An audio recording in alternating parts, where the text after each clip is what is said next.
There's a common recommendation I've been making to a lot of competitive teams lately that I'd like to share with the audience in general. I think not enough thought is going into how your team comp can take space against the enemy team.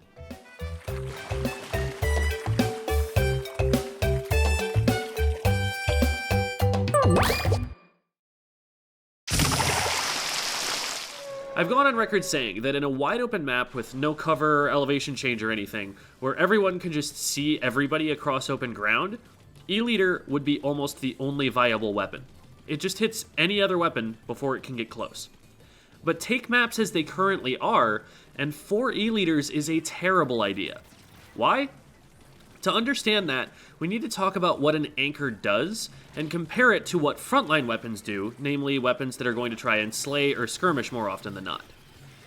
If you want to play an objective without getting shot, what you need to do is create a perimeter around the objective where if an opponent gets close enough to be shooting at your objective player, they're getting shot by a member of your team first.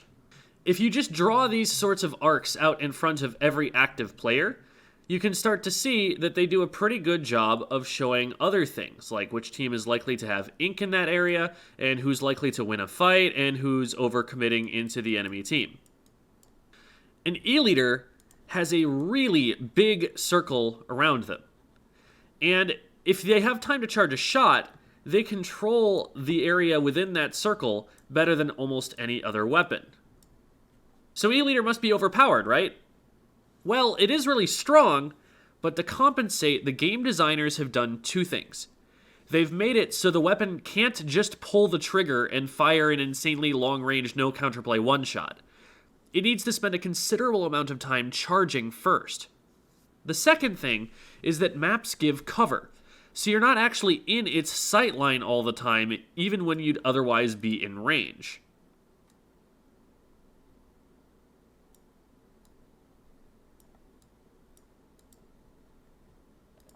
Let's say we're playing Inkblot Art Academy Splat Zones, and we have a team of 4 E-Leaders.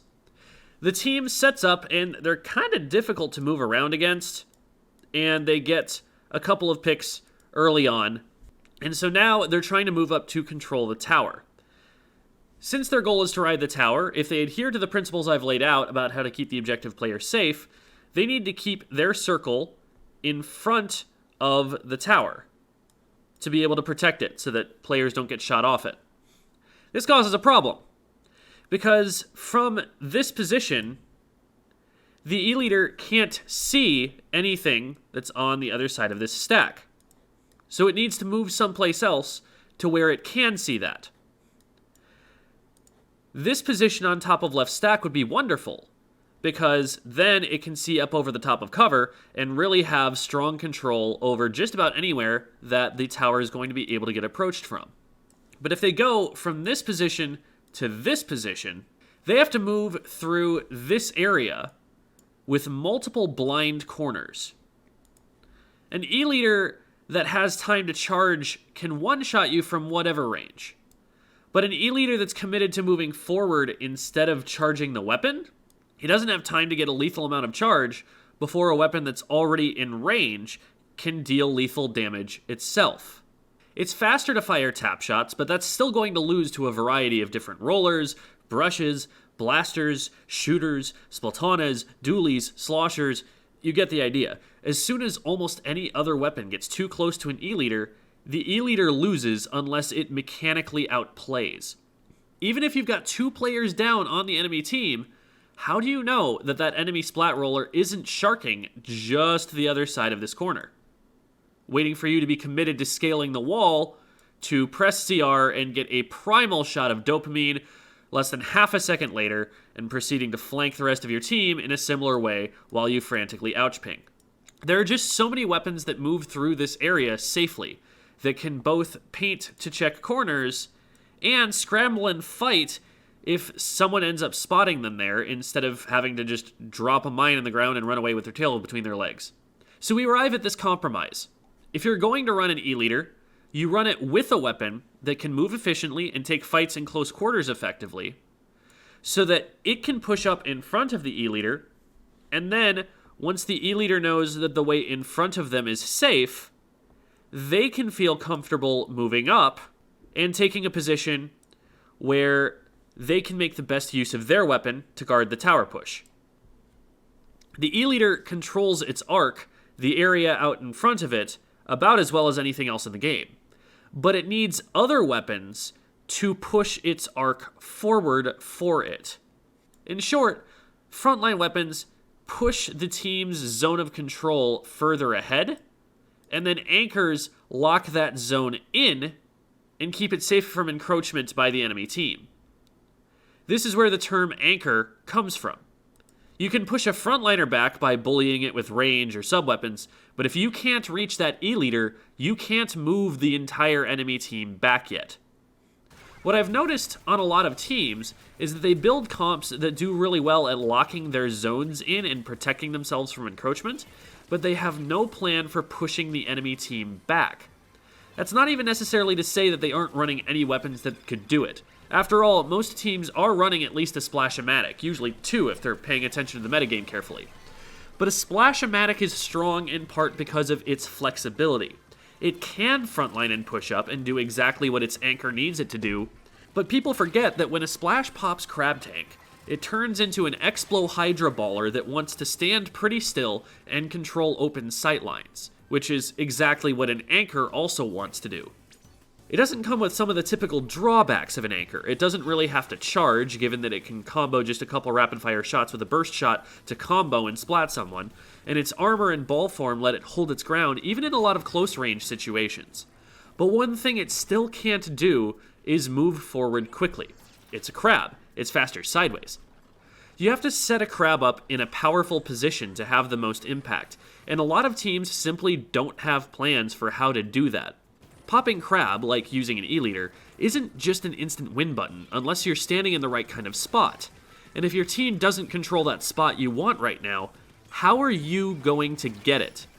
The top level metagame answer to that question is to bring 2 crab tanks.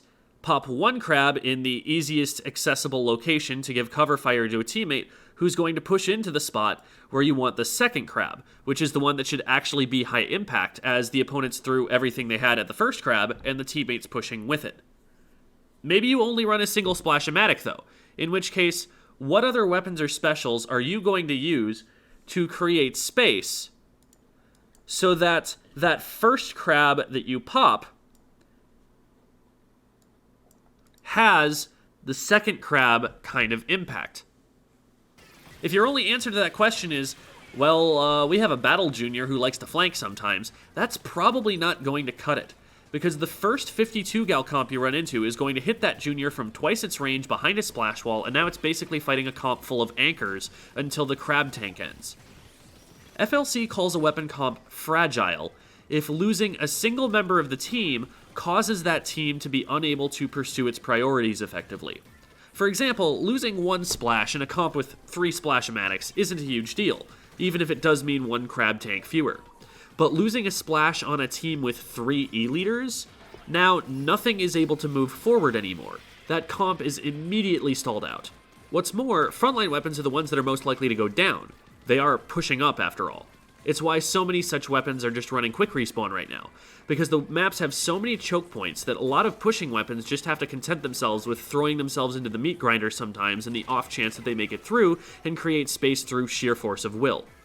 So if you only have 1 weapon that is your sole source of aggression, that player may well be playing above the skill level of the rest of the team, but if the other team knows they can focus that one player down and no one else on your team will feel comfortable pushing forward anymore, all they need to be able to do is triple team that player, and they can render your team incapable of taking space and basically win by default. There are plenty of weapons that can fill this aggressive role, even within the meta right now. Besides Splash, you've got 52 gal, both splatter shots, splat dualies, tetra dualies, splatana wiper, stamper to a degree. There are some options there. There are other ways to accomplish aggression as well. I wish I could still find this footage, but there was a set I keep thinking back to where a Japanese team ran Double Machine, Flingza, and Dually Squelchers on Wahoo zones. Since you have uncontestable high ground very close to the zone that's accessible from spawn, they realized that they could just throw a Booyah Bomb, missiles, and Booyah Bomb, and walk their way forward with those specials until they already had full control of the zone. And from there, they held zone really well with their midline range and fizzy bomb spam. While they aren't running the most aggressive weapons, and I can't see that strategy working in many other places, they had a plan for how they were going to move forward. And there are plenty of other creative ideas for how to create pressure like that, which doesn't require a zippy weapon with an obscenely fast time to splat.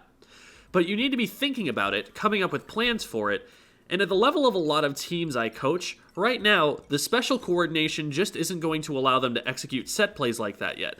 So for a lot of teams, I'm going to say that I want you running at least 2 frontline weapons that can feel comfortable pushing up and taking space, and that if you don't have 2 players with that as their playstyle and weapon pools that enable them to execute on that playstyle to its full potential, that I strongly encourage you to reconsider whether your team is really able to take space and make it safe enough for everyone else to move up and be in good positions to help you.